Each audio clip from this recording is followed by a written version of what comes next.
बिस्मिल्लाहिर्रहमानिर्रहीम। अस्सलाम वालेकुम स्टूडेंट्स। हम डाइजेस्टिव सिस्टम इन ह्यूमंस पढ़ रहे थे, जिसमें हमने औरल कैविटी, इसोफेगस और फेरेंक्स के बारे में पढ़ लिए। आज हम स्टमक के बारे में सीखेंगे। तो स्लाइड्स की तरफ हम चलते हैं। सबसे पहले जो स्टमक है ये जे शेप्ड ऑर्गन है, जो कि हमारी अब्डोमेन कैविटी के अंदर पाया जाता है।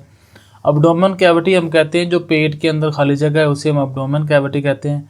तो जे शेप्ड ऑर्गन है जो पाया जाता है अब्डोमेन कैविटी, डायाफ्राम के बिल्कुल नीचे। ये वाला जो पार्ट नज़र आ रही है, को लाइन नज़र आ रही है, ये डायाफ्राम है।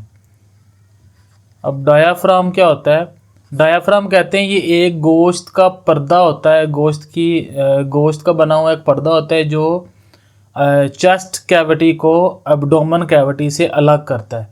तो चेस्ट कैविटी के अंदर लंग्स होते हैं और हार्ट होता है चेस्ट कैविटी के अंदर, और नीचे जो एब्डोमेन कैविटी है उसके अंदर स्टमक होता है, small intestine, large intestine, kidney, ये सारा कुछ हमारा एब्डोमेन कैविटी के अंदर होता है।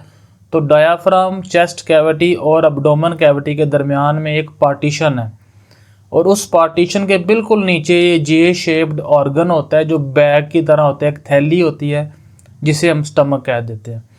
अगर हम स्टमक को देखें तो ये कनेक्शन है इसोफेगस और नीचे स्मॉल इंटेस्टाइन, इन दोनों के दरमियान, कि इसके ऊपर इसोफेगस है और नीचे इसके स्मॉल इंटेस्टाइन है। ये इन दोनों के दरमियान कनेक्शन है। स्टमक के होते हैं दो पार्ट्स, दो एंड्स होते हैं इसके।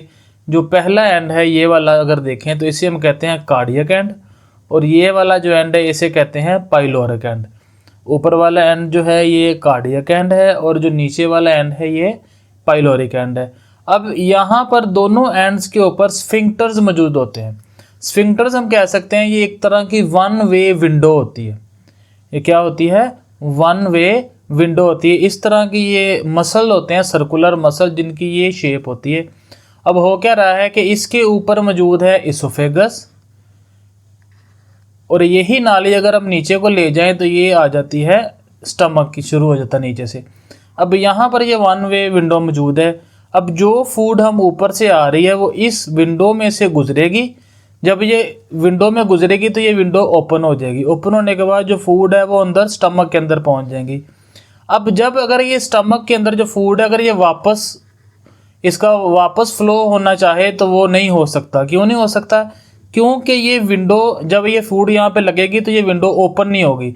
ये विंडो सिर्फ एक ही तरफ ओपन होती है, इसलिए हम इसे कह रहे हैं कि ये वन वे विंडो है, और इससे कहते हैं स्फिंक्टर।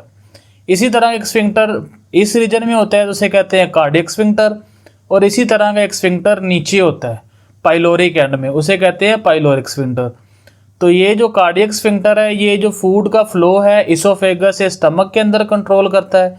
इसी तरह जो पाइलोरिक स्फिंक्टर है ये स्टमक से जब फूड जाता है स्मॉल इंटेस्टाइन के अंदर तो ये उसको कंट्रोल करता है। अच्छा, अगर आप देखें तो यहाँ पर ये स्फिंक्टर को उन्होंने दिखाया है एक टाई की तरह की, जो टाई बैंड होता है उसकी तरह का उन्होंने यहाँ पर स्फिंक्टर दिखाया कि ये जो फूड का फ्लो है उसको यहाँ पर ये कंट्रोल करेगा। अच्छा, हम देखते हैं कार्डियक स्फिंक्टर के बारे में। अब उन्होंने कहा है इसकी लोकेशन क्या है? Junction of oesophagus and cardiac and, कि ये इसोफेगस और कार्डियक एंड के दरमियान पाया जाता है। इसका फंक्शन क्या है? Prevent highly acidic stomach content from flowing backward into the oesophagus. अब हमारे स्टमक के अंदर जो इन्वायरमेंट है वो हाईली एसिडिक है, अब और जो इसोफेगस के अंदर हमारी इन्वायरमेंट है वो हाईली बेसिक है। तो एसिडिक्स जो हमारे पास इन्वायरमेंट है स्टमक की, उसको इसोफेगस से अलग करने के लिए ये कार्डियक स्फिंक्टर मौजूद होते हैं। अब होता क्या है कि इस वन वे विंडो की वजह से जो फूड है, जो एसिडिक कंटेंट है स्टमक के अंदर, उसका बैक फ्लो नहीं होता। ठीक है, अब यहाँ पर उन्होंने फ्लो डायरेक्शन लिखी है इनवर्ट, कि ये अंदर की तरफ आती है, अंदर की तरफ जब फूड गुजर जाएगी उसके बाद ये लॉक हो जाएगा। इसी तरह जो पाइलोरिक स्फिंक्टर है वो मौजूद है junction of pyloric and small intestine. यहाँ पे मौजूद है पाइलोरिक एंड और स्मॉल इंटेस्टाइन के जंक्शन कहते हैं जहाँ पर दो चीज़ें आकर मिलती हों उसे जंक्शन कहते हैं। जंक्शन वैसे जो वर्ड है वो यूज़ होता है रेलवे स्टेशन के लिए, कि जहाँ पर दो तीन इलाकों से ट्रेन आकर रुकती हो उसे हम जंक्शन कहते हैं। इसी तरह हम कहें कि जो दो चीज़ों के दरमियान वाला एरिया है, जो दो चीज़ों को जोड़ेगा, उसे हम जंक्शन कह लेंगे।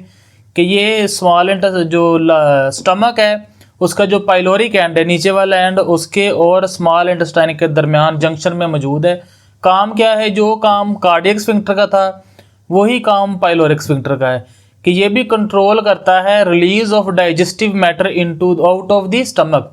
ये था into the stomach cardiac sphincter के, ये स्टमक के अंदर लेके आता है फूड को और ये जो है जो फूड डाइजेस्ट हो चुकी है स्टमक के अंदर उसको फर्दर डाइजेशन के लिए स्मॉल इंटेस्टाइन के अंदर इसका जो फ्लो है उसको कंट्रोल करता है। इसकी जो डायरेक्शन है वो भी है मीटर्ड आउटवर्ड, ये इनवर्ड लेके आता है, ये स्टमक के अंदर फूड लेके आता है और जो पाइलोरिक स्फिंक्टर है ये स्टमक से बाहर लेके जाता है। जिस तरह cardiac sphincter one way window थी, इसी तरह जो हमारे पास पाइलोरिक स्फिंक्टर है ये भी वन वे विंडो है।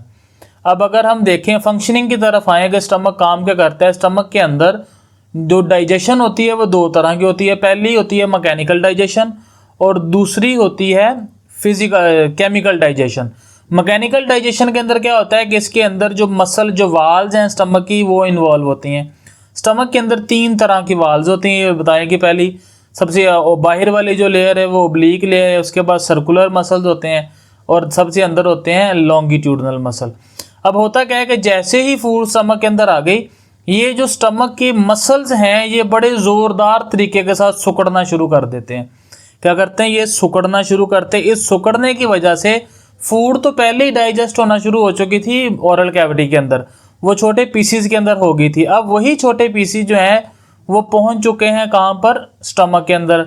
तो ये मसल की जो शदीद कॉन्ट्रैक्शन है, सुकड़ाव है, उसकी वजह से वो जो फूड पार्टिकल है वो मज़ीद छोटे छोटे पीसेस के अंदर तकसीम हो जाते हैं। अब इन मसल के सिकुड़ने की वजह से यहाँ पर हीट प्रोड्यूस होती है। अब एक बात आपने याद रखनी है कि हीट और मोशन जो है वो साथ साथ होते हैं। जिस जगह पर मोशन होगा वहाँ हीट प्रोड्यूस होगी और जहाँ हीट प्रोड्यूस होगी वहाँ पर मोशन लाजमी होगा। अब क्योंकि ये मसल जो हैं ये सिकुड़ रहे हैं, यहाँ पर मोशन हो रहा है, तो इस मोशन की वजह से यहाँ से प्रोड्यूस होगी हीट। ये जो हीट है ये क्या करेगी, जो फूड के अंदर लिपिड्स वगैरह जो फैट्स मौजूद है उनको पिघलाना शुरू कर देगी। अब अगर देखते हैं, इसको पढ़ लेते हैं। Stomach walls contract vigorously when food, जब फूड आती है तो ये बड़ी ज़ोरदार तरीके से कॉन्ट्रैक्ट करती हैं जिससे फूड जो है वो टूट जाती है छोटे छोटे पार्टिकल्स के अंदर। अब ये जो जब मसल सिकुड़ते हैं तो यहाँ पर फ्रिक्शन प्रोड्यूस होती है इन मसल्स के दरमियान। उस फ्रिक्शन की वजह से यहाँ पर हीट प्रोड्यूस हो रही है या इनकी मूवमेंट की वजह से हीट प्रोड्यूस हो रही है। अब वो हीट मेल्ट करने के लिए इस्तेमाल होगी जो यहाँ पर फैट्स मौजूद होगा फूड के अंदर। अब इसका काम, स्टमक का काम फैट को डाइजेस्ट करना नहीं है, ये सिर्फ और सिर्फ प्रोटीन को डाइजेस्ट करता है। यहाँ पर फैट सिर्फ होता है, मेल्ट होता है, ताकि जब फैट स्मॉल इंटेस्टाइन के अंदर जाएगा तो वहाँ पर इजीली डाइजेस्ट हो जाए। अब अगर हम देखें तो ये मैकेनिकल डाइजेशन थी, आगे हम केमिकल डाइजेशन को देखते हैं कि ये जो सबसे इनर वॉल्स हैं, ये जो इनर वॉल्स हैं यहाँ पर, ये वाली जो हैं स्टमक के अंदर, ये जो इनर वॉल्स हैं इनको कहते हैं एपिथेलियल लाइनिंग, इसका नाम है। इन एपिथेलियल लाइंस के अंदर मौजूद होते हैं छोटे छोटे ग्लैंड्स जिसे कहते हैं गैस्ट्रिक ग्लैंड्स। क्या कहते हैं इन्हें, गैस्ट्रिक ग्लैंड। यहाँ पे उन्होंने गैस्ट्रिक पिट बताया हुआ है, ये है gastric gland. In gastric gland से जो सिक्रीशन सिक्रीट होती है उसे कहते हैं गैस्ट्रिक जूस। गैस्ट्रिक जूस, इस गैस्ट्रिक जूस के अंदर 3 चीजें होती हैं। पहली चीज है म्यूकस, दूसरी चीज है हाइड्रोक्लोरिक एसिड और तीसरी चीज है पेप्सिनोजिन। गैस्ट्रिक जूस के अंदर कितनी चीजें हैं, म्यूकस, हाइड्रोक्लोरिक एसिड और पेप्सिनोजिन। जो गैस्ट्रिक ग्लैंड है, इन ग्लैंड्स के अंदर 3 तरह के सेल मौजूद होते हैं। जो ये ब्लू कलर के अंदर दिखाए हैं ये है म्यूकस सिक्रीटिंग सेल, कि इन सेल्स के अंदर म्यूकस सिक्रीट होती है। ये जो रेड कलर में सेल दिखाए गए हैं यहाँ पर HCl सिक्रीट होता है और ये जो येलो सेल है इनके अंदर पेप्सिनोजिन सिक्रीट होती है। अब ये है एक ही ग्लैंड ये एक ही है। इस ग्लैंड के अंदर आगे 3 तरह के सेल मौजूद हैं। एक सेल म्यूकस सिक्रीट करेंगे, एक HCl सिक्रीट करेगा और एक पेप्सिनोजिन। ये तीनों चीजें मिलेंगी तो मिलके बन जाता है गैस्ट्रिक जूस। अब हम देखते हैं कि इसमें HCl जो पेप्सिनोजिन है ये है क्या, इनका काम क्या है। सबसे पहले हम देखते हैं पेप्सिनोजिन देखते हैं। पेप्सिनोजिन है ये एक इनएक्टिव एंजाइम है। ये क्या है, एक इनएक्टिव एंजाइम है। इस इनएक्टिव एंजाइम को एक्टिव करता है हाइड्रोक्लोरिक एसिड। पेप्सिनोजिन एक इनएक्टिव एंजाइम है, इस इनएक्टिव एंजाइम को एक्टिव करने के लिए मौजूद है हाइड्रोक्लोरिक एसिड। अब आपको इस तरह इसको समझ लें कि जिस तरह एक तलवार म्यान के अंदर बंद होती है, तो जो पेप्सिनोजिन है ये म्यान के अंदर बंद एक तलवार है। इस तलवार को म्यान से निकालेगा आकर हाइड्रोक्लोरिक एसिड। कि जो पेप्सिनोजिन है वो इनएक्टिव है, जब तलवार म्यान में होती है तो वो भी इनएक्टिव है, वो काट नहीं सकती। जैसे ही हाइड्रोक्लोरिक एसिड आएगा वो इस म्यान से तलवार को निकालेगा। तो पेप्सिनोजिन जब एक्टिव हो जाती है तो इसका नाम बन जाता है पेप्सिन। अब ये पेप्सिन वही एंजाइम है जो प्रोटीन को डाइजेस्ट करेगा। जो फूड के अंदर हमारे प्रोटीन पोर्शन है, इसको डाइजेस्ट करने के लिए जो एंजाइम है वो पेप्सिन है। वो बनता कहाँ से है? जो पेप्सिनोजिन से ही एक्टिव होता है। इसको एक्टिव कौन करता है? हाइड्रोक्लोरिक एसिड इसको एक्टिव करता है। एक काम तो इसने पेप्सिनोजिन को एक्टिव कर दिया। अगला काम है कि जो टॉक्सिन्स मौजूद होगी हमारी खुराक के अंदर, कोई पैथोजन होगा, तो उसको वो इतनी हाई एसिडिक कंडीशन के अंदर HCl क्योंकि बहुत स्ट्रॉन्ग एसिड है, तो इतनी हाई एसिडिक कंडीशन के अंदर ये जो पैथोजेंस वगैरह हैं वो ज़िंदा नहीं रह सकते। तो हमारी खुराक को ये टॉक्सिन से भी फ्री करता है। अब म्यूकस का काम क्या है? हाइड्रोक्लोरिक एसिड क्योंकि एसिड है, ये बहुत क्रोसिव होता है, जलाने वाला होता है, तो ये मौजूद प्रोड्यूस हो रहा है स्टमक के अंदर, तो इसका मतलब है ये स्टमक को भी नुकसान पहुंचा सकता है। तो म्यूकस इस हाइड्रोक्लोरिक एसिड को न्यूट्रलाइज कर देता है। म्यूकस इसके ऊपर एक प्रोटेक्टिव लेयर, जो हमारा स्टमक है, स्टमक की जो इंटरनल वाल्स है, यहाँ पर म्यूकस लग जाता है वाल्स के साथ, जो इसको न्यूट्रलाइज कर देता है वाल के साथ साथ, ताकि हाइड्रोक्लोरिक एसिड स्टमक को नुकसान ना पहुंचा सके, ये सिर्फ फूड की डाइजेशन के अंदर हेल्प कर सके। अब ये वही उन्होंने दिखाया है कि जी ये एक लॉक है पेप्सिनोजिन, इस लॉक को खोलने के लिए HCl एक की है। जब ये की इस लॉक के पास आती है तो ये पेप्सिन के अंदर तब्दील हो जाता है। यही पेप्सिन फिर क्या करता है? प्रोटीन को तोड़कर पेप्टाइड्स बना देता है। प्रोटीन को तोड़ेगा, और ये हमने पहले लेक्चर में पढ़ा था कि जो प्रोटीन्स हैं ये टूटकर पेप्टाइड्स बनते हैं, अमाइनो एसिड बनते हैं। जो पेप्टाइड्स हैं वो भी अमाइनो एसिड से ही हैं, कि अमाइनो एसिड जो हैं, अमाइनो एसिड्स मिलते हैं तो मिलकर बन जाते हैं पेप्टाइड्स। यही पेप्टाइड्स मिलते हैं तो मिलकर बनते हैं प्रोटीन। हम कह सकते हैं कि ये जो पेप्टाइड्स हैं ये अमाइनो एसिड और प्रोटीन की दरमियानी शक्ल है। ठीक हो गया। अब हम आगे चलते हैं। ये आगे उन्होंने बताया है म्यूकस का काम। इस स्लाइड के अंदर उन्होंने बताया है कि जो HCl है, क्योंकि हाईली क्रोसिव है, वो मेटल को भी डिसॉल्व कर सकती है, तो वो स्टमक को क्यों नुकसान नहीं पहुंचाती? हमारी जो मैदे की अंदर वाली वाल्स हैं, दीवारें हैं, उसको HCl नुकसान क्यों नहीं पहुंचा सकता? क्योंकि वहाँ पर एक बैरियर मौजूद है म्यूकस का। A thick mucus lining creates an impenetrable wall, के वो एक दीवार बन जाता है। अगर आप देखें तो ये आपको लाइनिंग नज़र आ रही है, ये स्टमक के सेल हैं, ये वाले, ये सारे जो नज़र आ रहे हैं ये स्टमक के सेल हैं। इसके ऊपर मौजूद है ये म्यूकस जो ब्लू कलर में है। ठीक है। अब जब ये HCl आएगा यहाँ पर, जब HCl आएगा म्यूकस के पास, तो म्यूकस इस HCl को न्यूट्रलाइज कर देगी। न्यूट्रलाइज मतलब इसके असर को ख़त्म कर देगी। जब इसका असर ख़त्म हो जाएगा तो यहाँ पर जो पेप्सिनोजिन मौजूद है वो एक्टिव ही नहीं होगा। पेप्सिनोजिन उसी वक्त एक्टिव होगा जब HCl आएगा।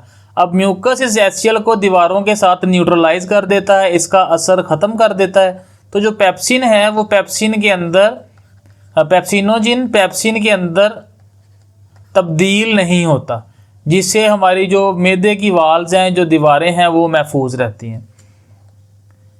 अच्छा, इसके बाद उन्होंने नीचे बताया गया है कि भी जो हमारे पास स्टमक है, स्टमक के अंदर जो फूड है वो 3 से 4 घंटे तक रहता है। कि ये जो क्या कहते हैं, मसल के अंदर जो कॉन्ट्रैक्शन होती है, स्टमक के अंदर मसल कॉन्ट्रैक्शन, वो 3 से 4 घंटे तक चलती है, और जिसके नतीजे में जो फूड पार्टिकल्स आए हैं वो एक सूप लाइक मटीरियल बन जाएगा।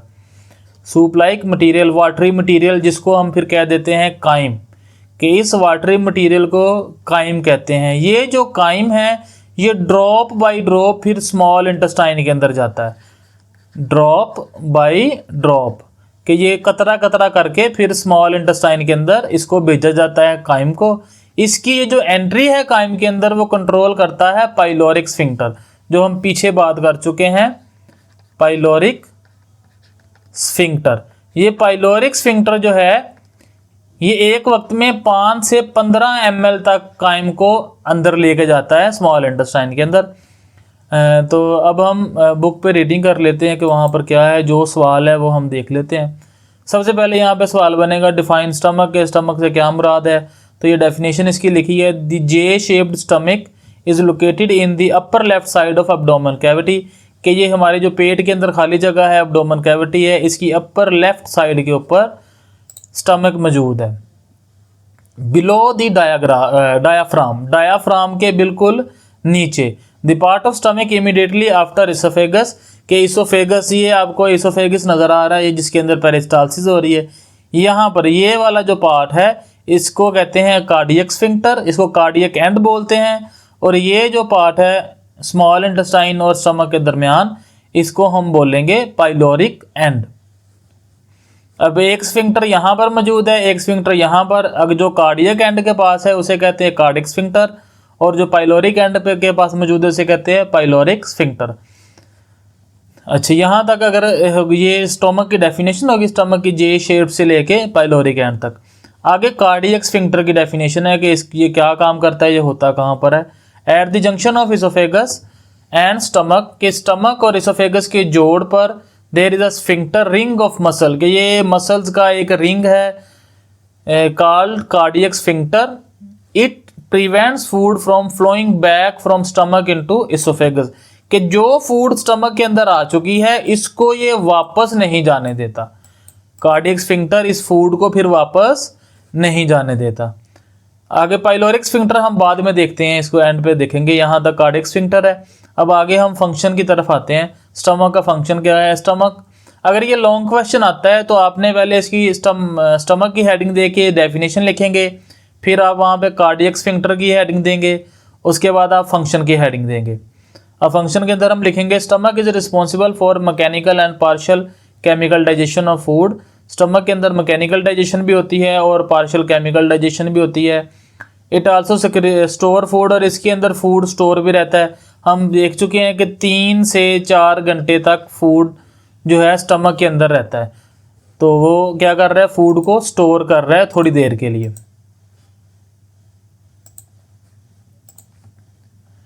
The walls of stomach are made up of 3 thick smooth muscle, के ये स्मूथ मसल से मिलकर बनी है। मसल पीछे पढ़ा हमने, पिछले 9th के अंदर पढ़ा था कि मसल 3 तरह के होते हैं, कार्डियक मसल, स्मूथ मसल और skeletal muscle. When food arrives in stomach, जब खुराक जो है स्टमक में पहुंचती है, दीज मसल कॉन्ट्रैक्ट रिगरसली, ये मसल जोरदार तरीके से सिकुड़ते हैं। Their contraction help in churning, churning का मतलब है ब्रेक डाउन, के वो जो फूड माउथ से ओरल कैविटी स्टमक में पहुंच चुकी है उसकी मजीद ब्रेक डाउन होती है, और food into smaller particles. Heat also produce, इस चर्निंग की वजह से यहाँ पे हीट प्रोड्यूस होगी जो लिपिड को मेल्ट करने के लिए इस्तेमाल होगी। अगर लॉन्ग क्वेश्चन है तो आगे हेडिंग देंगे गैस्ट्रिक ग्लैंड की, या गैस्ट्रिक ग्लैंड की हेडिंग देंगे। और यहाँ पर शॉर्ट क्वेश्चन भी आ सकता है कि डिफाइन गैस्ट्रिक जूस या डिफाइन गैस्ट्रिक ग्लैंड, दोनों का आंसर सेम होगा। Many small gastric glands are present in inner wall of stomach secrete gastric juice, के बहुत सारे छोटे गैस्ट्रिक ग्लैंड्स मौजूद होते हैं स्टमक की वॉल्स के अंदर जो गैस्ट्रिक जूस रिलीज करते हैं। उस गैस्ट्रिक जूस के अंदर हाइड्रोक्लोरिक एसिड होता है, इनएक्टिव एंजाइम पेप्सिनोजिन होता है, और साथ में होती है म्यूकस। यहाँ तक ये गैस्ट्रिक जूस या गैस्ट्रिक ग्लैंड की डेफिनेशन है। आगे रोल ऑफ हाइड्रोक्लोरिक एसिड है कि हाइड्रोक्लोरिक एसिड क्या काम करता है। Hydrochloric acid convert pepsinogen into an active enzyme pepsin, कि जब हम रोल ऑफ HCl लिखेंगे तो उसमें ये एक जो हाईलाइटेड पोर्शन है ये हम लिखेंगे इसके अंदर।